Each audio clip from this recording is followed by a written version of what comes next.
Hello everyone, I'm Sue Austerberry. I'm here at St George's Church this evening and we're hosting a meeting, an inaugural meeting for hosts and volunteers for anyone interested in welcoming Ukrainian refugees to our area. Now, what can you tell us about the amount of interest that there's been already in people hosting families in the Morpeth area? Well, this is what we're here to find out. There seems to be a significant amount in the area. I believe over 100 have applied for the scheme, but we're not really sure how far everyone's along with the visa trail, as it were. So the purpose of this evening really is to get hosts and volunteers together so we can set up a hub so we can support the families and the hosts and the volunteers when they do arrive in the Morpeth and surrounding areas.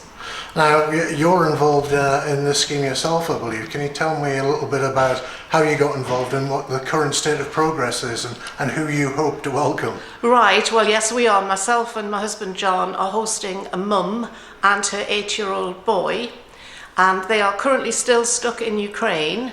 At the moment we've got the visa through for the child but not for the mum, which although the visas were linked, there's a bit of a problem. Obviously the system is flawed. I mean, we can't say anything else. The system is flawed for the visas. So we're hoping, every day we're ringing the Home Office and contacting Ian Lavery and his team to try and get some information to get the mum's visa, because our boy has been ill and been hospitalised, so it's now quite urgent that we get him to a safe place and you know, to be cared for and looked after. And he's suffering from PTSD and a number of traumatic illnesses, which I suspect a lot of the children are. So we just want to get them here and look after them and welcome them to Morpeth and to our home. Now, if fingers crossed that you eventually overcome the red tape, when do you hope that they might be with you? I would like to think another couple of weeks. I really don't know. They applied on the 19th, which is quite some time now.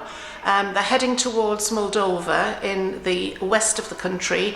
If they make it into Poland perhaps, or even Moldova, then John and I will attempt to go out and meet with them and bring them home, bring them back, because obviously it's fraught with danger when you get to these refugee camps. You just don't know, do you? I mean, they're doing a lot of good, but I think I'd be a bit worried with a young mum and a child on their own.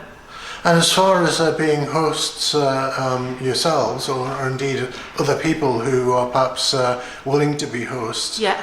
How difficult is it, and what sort of qualifications do you need to be able to offer help? Well, you don't need any qualifications.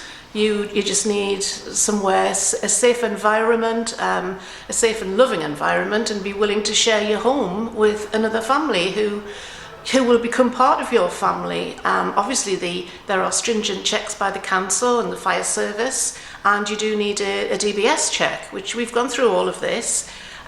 We now have what was my craft room is now a dinosaur bedroom for a little boy. So, you know, you don't need any qualifications. Don't let anything put you off doing it.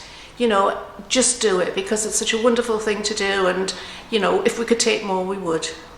And what sort of welcome do you think that Ukrainian families can expect to find when they come to Morpeth? Oh, to Morpeth, they'll be loved. Morpeth's a fabulous place. It's just, if you look at who's coming today, a lot of the people who are here today are not hosts, they're volunteers, and they just want to make the Ukrainian families welcome. And bear in mind, these are predominantly women and children, and what Morpeth and Northumberland does best is to welcome people.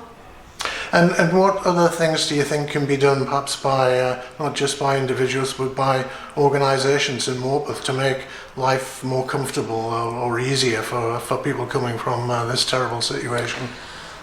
Well, it's difficult, isn't it? I mean, everybody's got their own favourite charity, but I think hosts like this and this group and coffee morning drop-ins, a lot of help is going to Ukraine, which is great because they need it, but I think we now need to start looking at some of the families who are coming over and what their needs might be. So we're hoping to set up some form of cooperative here for essentials for the families, backed by volunteers and the Church of St George here, and also possibly a coffee morning drop-in on a Friday morning, which means that all the families can come and meet. And I think it's very important that they have support from other Ukrainian families so that they don't feel isolated, and that, you know, they can have their own little community as well as blending in with our families here. Yes, there must be other difficulties for people to overcome as well with... well, there's the language, yes. isn't there? That's one thing. The language is a problem. There are, thank goodness for Google Translate, to be honest, and also there are many apps that you can download and print off with translations for basic words and foods and phrases and things like that, which we've done. But we do need help with language. We need help getting the children into schools, because kids actually do love school, and I think the kids will adjust really well once they're part of a school family. We have 2 little boys next to us who go to a particular school, so we're trying to get our little boy into that school with them, so they know someone, and it'll help with, you know, picking up and dropping off and all this kind of thing. So there's a lot that the County Council will need to do and are doing. To be fair, we've had quite a lot of support from Northumberland County Council, the Refugee Department. So for people perhaps who haven't been able to make the meeting tonight and who might be able to offer help either as hosts or in language skills or anything else, is there somebody they can contact? Yes, we do have a Facebook page, and we can let you have that Facebook page, certainly. It's free for everyone to join, and we'll be posting tomorrow the results of this meeting and contact details. And what's the name of that page?